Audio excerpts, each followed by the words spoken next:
David and Claire were city dwellers, used to bustling streets and the glow of skyscrapers. They'd decided to spend their Christmas somewhere quiet this year, away from the noise and stress of their usual lives. Frost Hollows seemed perfect, quaint, serene, and blanketed in a postcard-perfect layer of snow. The couple arrived on Christmas Eve, the last light of the day fading as their cars struggled up the icy roads. The village was small, its cottages lined with flickering candles in the windows. Snow fell gently, muffling the world in silence. As they checked into the only inn, the elderly innkeeper, Mrs. Hargrove, gave them a curious look. "You'll hear the bells tonight," she said softly, her voice barely above a whisper. "Don't go looking for them. Whatever you do, stay inside." David laughed it off, thinking it was just a quirky local legend. Claire, however, felt a chill run down her spine. Something in the old woman's tone unsettled her. Midnight came, and as the couple sat by the fire in their cozy room, the first chime rang out. It wasn't the cheerful, bright sound of holiday bells. This was deeper, resonating, almost mournful. The sound seemed to echo through the entire village, carried on the biting wind. Claire looked up, her heart racing. "Do you hear that?" she asked, gripping David's arm. David nodded, his curiosity piqued. "It's probably just the wind hitting something metal," he said, though even he didn't believe his own words. The bells continued, their haunting melody calling out like a siren song. Unable to resist, David grabbed his coat. "I'm going to see where they're coming from," he said, ignoring Claire's protests. Reluctantly, Claire followed, her unease growing with every step. They stepped outside into the frigid night, the snow crunching beneath their boots. The village was eerily still, the windows of the cottages darkened. Only the sound of the bells guided them, pulling them toward the church in the center of the village. The church was a towering, ancient structure, its steeple leaning slightly to one side. The doors hung loosely on their hinges, swaying gently in the wind. David pushed them open, revealing a shadowy interior lit only by the moonlight streaming through broken stained glass windows. The bells were louder now, though the belfry above appeared empty. The air inside was colder than it had been outside, and their breath hung in the air like ghostly apparitions. As they ventured further in, Claire froze.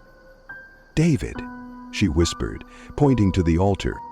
There, a figure knelt, cloaked in a tattered robe. Its head was bowed, as though in prayer, but the air around it seemed to shimmer, distorting its shape.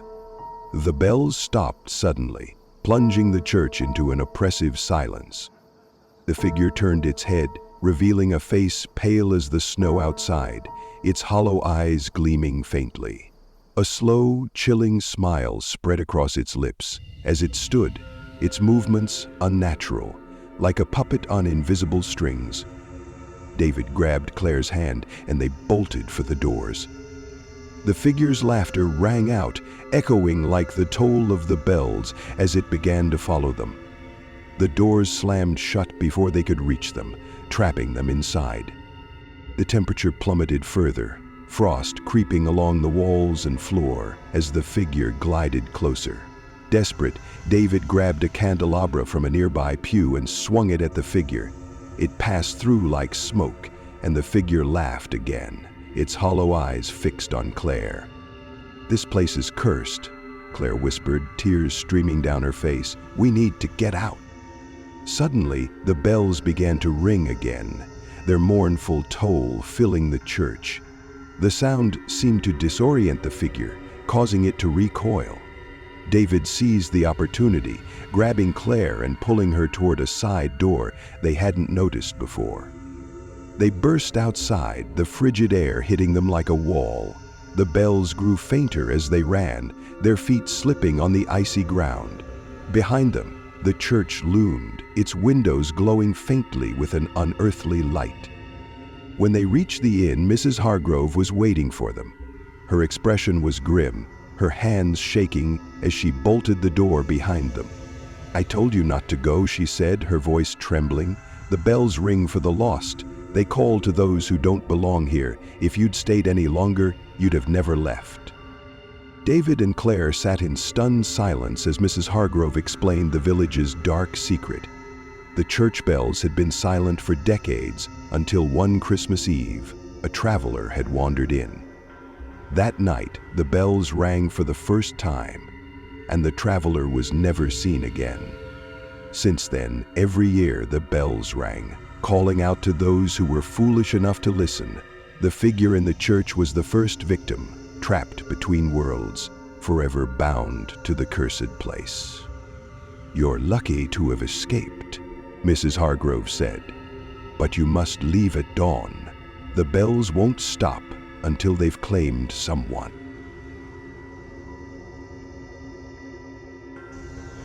It was supposed to be the perfect New Year's getaway.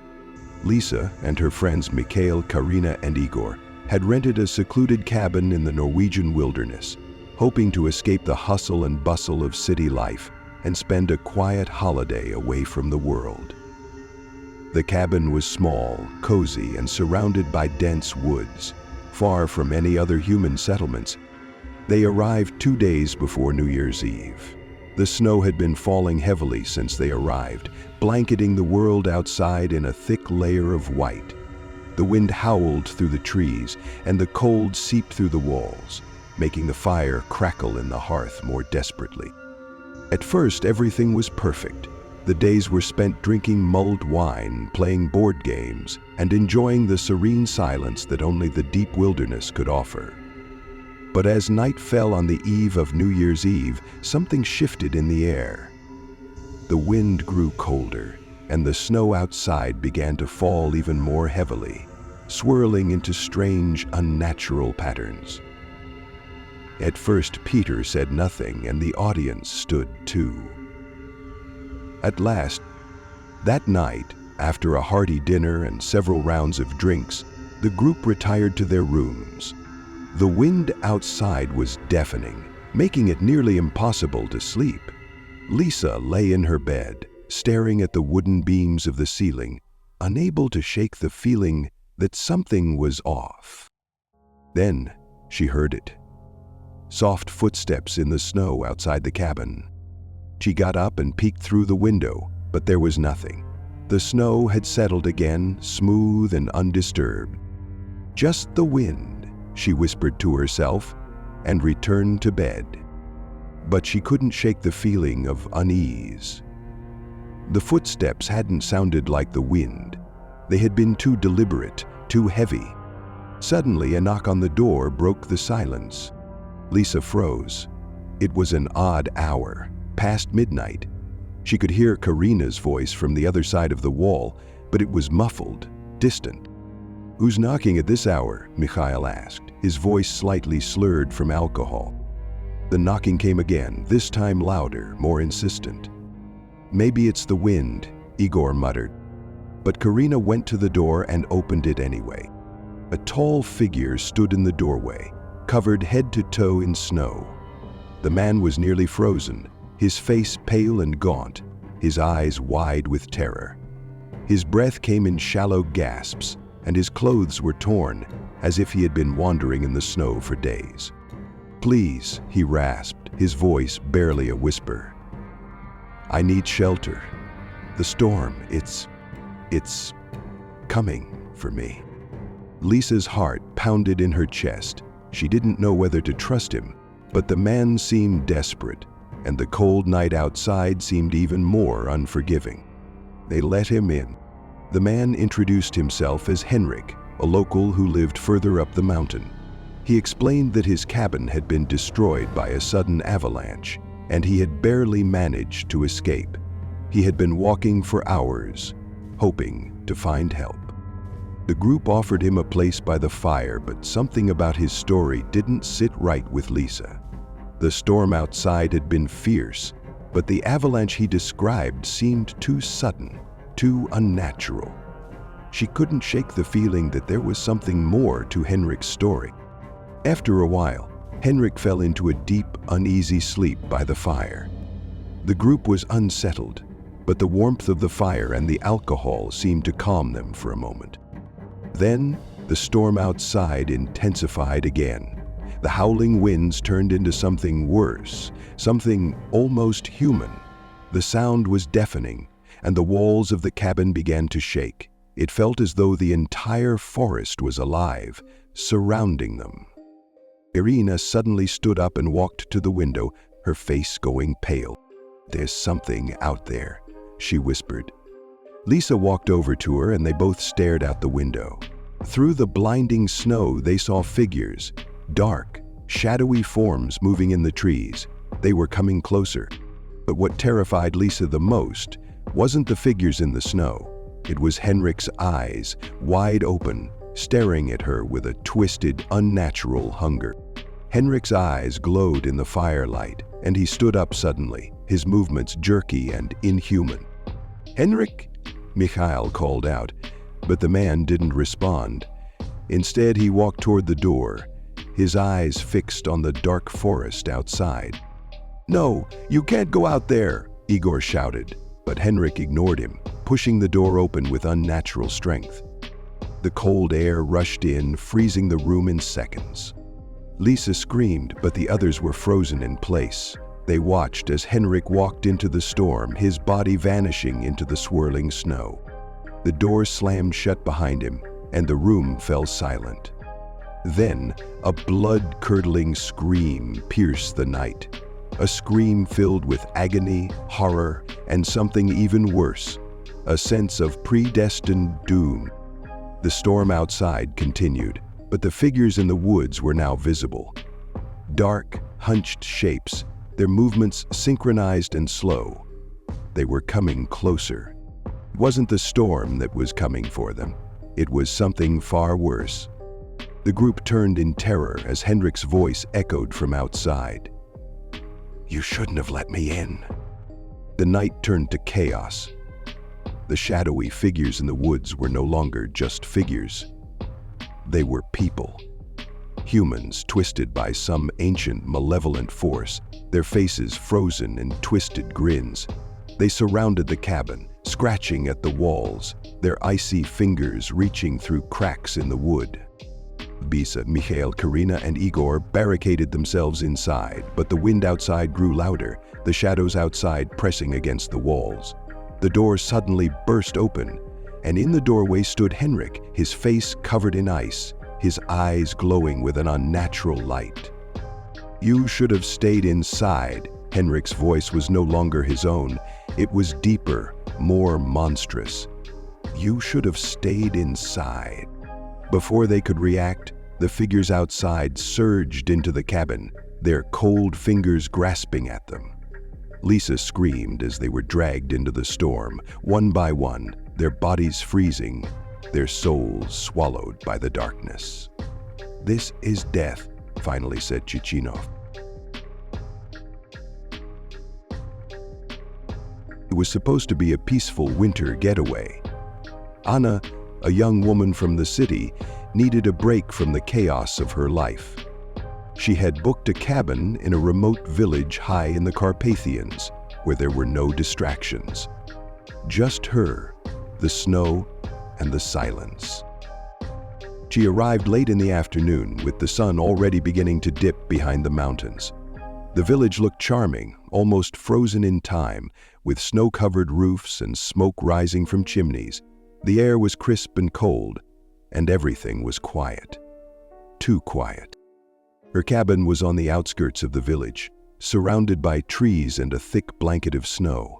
The road leading up to it was barely plowed, and she had to drive slowly, careful not to get stuck in the deep snow. After parking her car and lugging her bags inside, she made herself a cup of tea, hoping to relax after the long journey. But the longer she stayed, the more she couldn't shake the feeling that something was wrong. As the night settled in, Anna turned on the fire in the cabin's fireplace and wrapped herself in a warm blanket, trying to enjoy the solitude. There were no lights in the village, except the flickering glow from the windows of a few homes. It felt like the world outside had disappeared, swallowed by the deepening snow.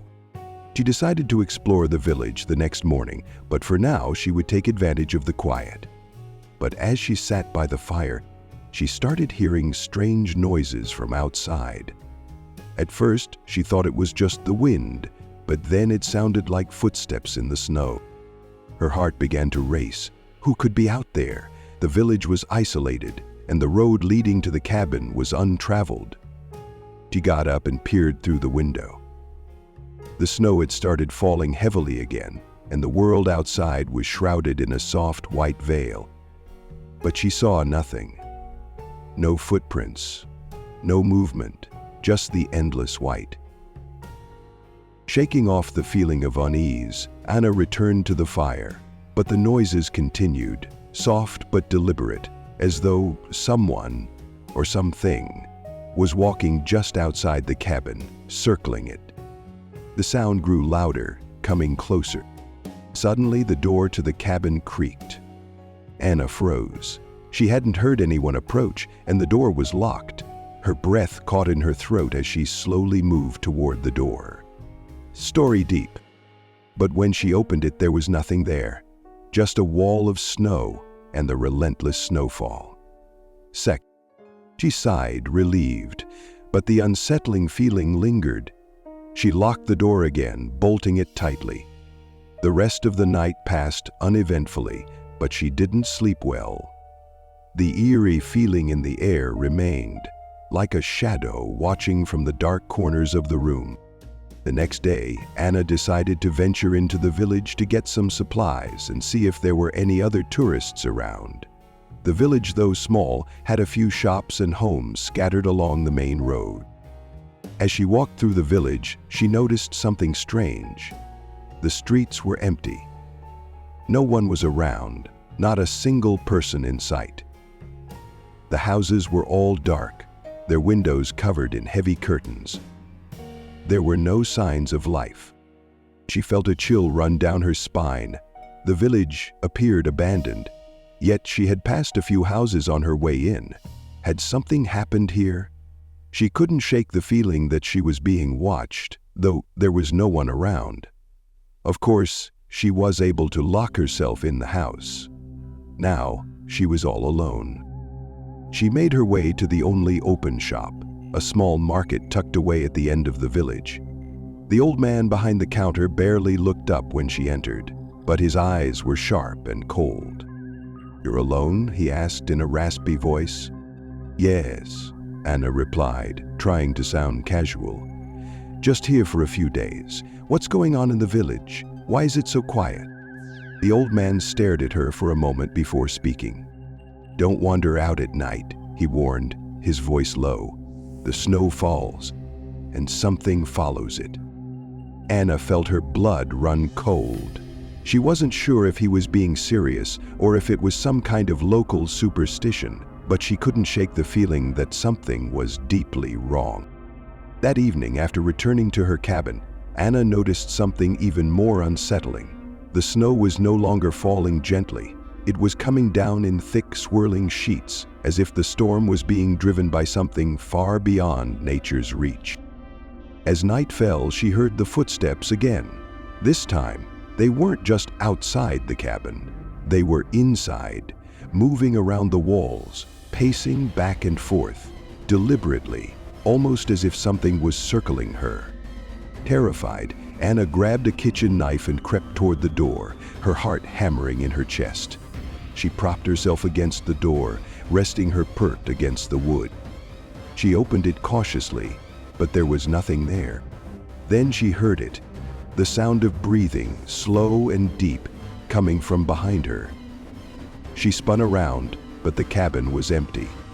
Her eyes flicked to the window. In the reflection of the glass, she saw them.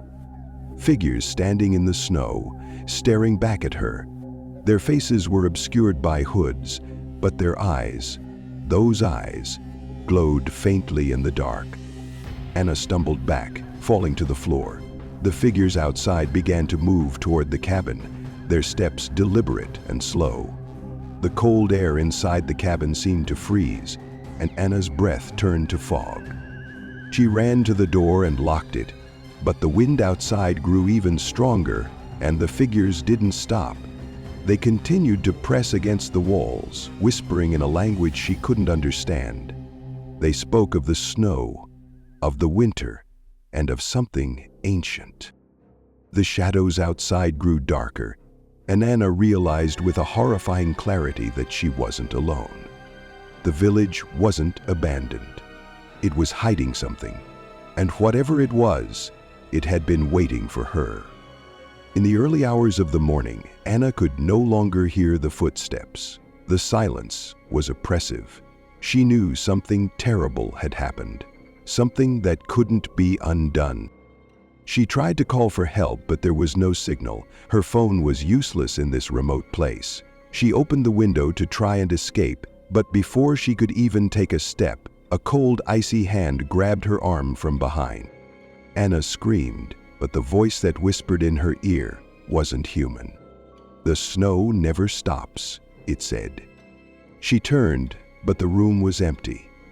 The walls seemed to close in, the shadows creeping closer, darker than the night outside. In the final moments, as she looked out the window, she saw the entire village, every building covered in snow, every street abandoned. The snow had stopped falling, but the figures remained, watching from the edges of the forest. She looked over at the small silver cat. The last thing she heard was the echoing whispers from the forest, thick, cold, and final. "You're part of the village now."